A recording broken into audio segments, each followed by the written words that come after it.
quatrième vidéo sur la fixation du prix. Aujourd'hui, nous allons aborder la contrainte économique. La contrainte économique qui doit être prise en compte dans l'élaboration du prix par toute entreprise. Nous distinguerons notre approche en fonction du type d'entreprise. S'il s'agit des producteurs, s'il s'agit des distributeurs, ou encore de la nouvelle forme de business qui s'est développée, la plateforme. Dans un premier temps, nous verrons l'approche de façon générale, puis dans un second temps, nous verrons l'approche de façon particulière. Démarrons donc par les enjeux de la fixation du prix. Donc, comme nous l'avons vu précédemment, ces enjeux vont différer selon les contextes. On avait identifié 3 contextes. Premier contexte, c'est lorsque l'on est producteur ou fabricant d'un bien ou d'un service. On doit prendre en compte l'ensemble des coûts de fabrication, de conception, de construction de l'offre de biens ou de services. Lorsqu'on est distributeur, donc lorsque l'on revend en l'état un produit ou un produit bien ou service, unité commerciale physique ou virtuelle, on prend en compte les coûts de commercialisation ou distribution.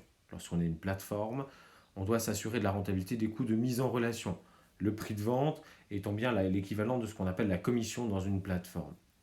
Et tout cela se fait dans un cadre bien précis qui peut être notamment d'atteindre des objectifs, alors qu'ils peuvent eux-mêmes être en termes de résultats, bénéfices ou dividendes à distribuer. Et on voit bien que le prix de vente va permettre de générer une marge qui elle-même va permettre de générer un résultat. Cet objectif peut être en termes de chiffre d'affaires par rapport à une période précédente. Et comme on l'a vu, par exemple, la sensibilité à la demande peut permettre d'augmenter le chiffre d'affaires. Enfin, on peut avoir aussi un objectif en termes de part de marché. Comme on l'avait vu précédemment aussi, une stratégie prix par exemple de pénétration peut nous permettre de gagner des parts de marché. Passons à présent aux entreprises de production spécifiquement. Donc, comme on l'a vu, production de biens ou de services. Ces entreprises doivent prendre en compte l'ensemble des coûts qui sont relatifs à la fabrication, à la conception du produit. Alors, les achats de matières premières, bien sûr, l'amortissement des outils de production, les charges locatives, charges salariales directement liées à la fabrication. On a donc un prix de vente qui est composé d'une part du coût de revient, qui est l'ensemble de ces coûts, plus de la marge. Donc là, le prix de vente est bien composé de ces deux éléments-là. Et on peut calculer ce que l'on appelle le taux de marge. Le taux de marge étant le rapport entre la marge et le coût de revient qu'on multiplie par 100, ce qui nous donne une indication moyenne de la valeur de la marge sur le prix de vente.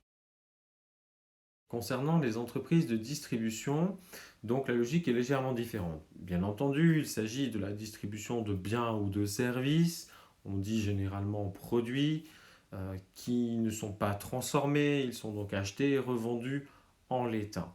Ces entreprises de distribution peuvent être tout aussi bien physiques que virtuelles, site internet, pure player notamment. Elles doivent prendre en compte, lorsque ce sont des UC physiques ou virtuels qui appartiennent à un réseau, la politique de prix de l'enseigne du réseau. La politique de prix de l'enseigne du réseau va forcément conditionner le prix de vente. Elles doivent prendre en compte aussi la politique de prix du producteur, les prix conseillés. On avait parlé précédemment, un producteur peut, dans le cadre de sa propre stratégie prix, avoir des prix conseillés. Et puis prendre en compte, bien sûr, l'ensemble des coûts. Alors, pour un distributeur, on aura donc 2 familles de coûts. Première famille de coûts, c'est tout ce qui est relatif à l'achat du bien ou du service. Voilà, c'est le coût d'achat du bien ou du service qui va être lui-même revendu en l'état. Et puis la deuxième famille, c'est l'ensemble des coûts de distribution. Les charges locatives, les charges salariales, le mobilier, la communication, etc. L'ensemble de ces coûts de distribution, que ce soit pour une UC physique ou une UC virtuelle, doivent absolument être couverts par la marge.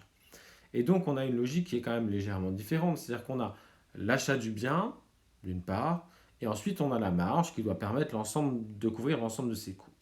Et donc notre prix de vente, il est composé de ces deux éléments dont on vient de parler, coût d'achat plus marge, et donc ça nous amène au prix de vente. L'indicateur qu'on va utiliser cette fois, ce n'est pas le taux de marge, mais ce qu'on appelle plutôt le taux de marque. Puisque dans le domaine de la distribution, on se base souvent sur le prix de vente final. Et donc, le taux de marque va permettre de comparer la marge avec le prix de vente, et non pas les coûts d'achat ou prix d'achat. Et donc, ce qui nous permet de calculer le taux de marque, qui est l'indicateur le plus courant dans le domaine de la distribution. En ce qui concerne maintenant les plateformes. Les plateformes, donc c'est un modèle économique qui s'est développé de façon importante grâce aux nouvelles technologies de l'information et de la communication. On voit fleurir de très nombreuses plateformes locales, nationales ou internationales. Elles mettent en relation une offre, un ou plusieurs acteurs, une demande, un ou plusieurs acteurs, ou simplement une demande dans son ensemble. Et le tout dans un objectif de transmettre un bien ou un service. La création de la valeur, elle se fait par la mise en relation. Et le prix de cette mise en relation doit forcément permettre de couvrir l'ensemble des coûts de la plateforme. Et le prix de cette mise en relation, il est, ou frais, commission, il peut être payé soit d'une part par l'offre, soit d'une autre part par la demande. Il existe de très nombreux cas de figure différents. Nous allons juste voir quelques exemples ensemble. Premier exemple que nous allons voir, c'est Uber. Uber, plateforme VTC, met en relation des chauffeurs VTC avec des personnes qui ont besoin de se déplacer. La commission est payée cette fois par l'offre, c'est-à-dire par le chauffeur de VTC. Facebook, plateforme qui met en relation un grand nombre de citoyens, un grand nombre de personnes, mais qui est gratuite pour nous en tant qu'utilisateurs. En fait, elle est financée et payée par l'ensemble des offreurs qui font de la publicité notamment et par la revente de la base de données. Airbnb, personnes qui ont des logements, qui mettent à disposition ces logements à des personnes qui cherchent un hébergement. La commission est payée par le propriétaire du logement. Blablacar, qui met en relation une personne qui se déplace, qui a un véhicule avec une personne qui a besoin de se déplacer. Cette fois, c'est la personne qui a besoin de se déplacer qui paye la commission. Allo Voisin, même principe, besoin entre voisins d'aide, d'outils, eh bien c'est la personne qui a besoin qui paye, donc la demande. Et Vinted, même principe également, vente de vêtements entre particuliers, c'est le particulier qui a besoin, donc la demande, qui va payer la commission. Comme vous l'avez compris, la fixation du prix et le paiement de ce prix dépend pour les plateformes vraiment des différents contextes que l'on va avoir. Chaque plateforme est différente et fonctionnera différemment. Dans l'ensemble, pour conclure, vous l'aurez compris, la fixation du prix est un élément primordial pour la pérennité et la survie de l'entreprise. Elle doit prendre en compte l'ensemble des contraintes économiques qui vont peser sur chaque type d'entreprise, quel que soit son contexte, qu'on soit producteur, distributeur ou plateforme. L'enjeu est primordial. Nous avons terminé cette 4e vidéo sur la fixation du prix. N'hésitez pas à laisser un message, liker et tester vos connaissances.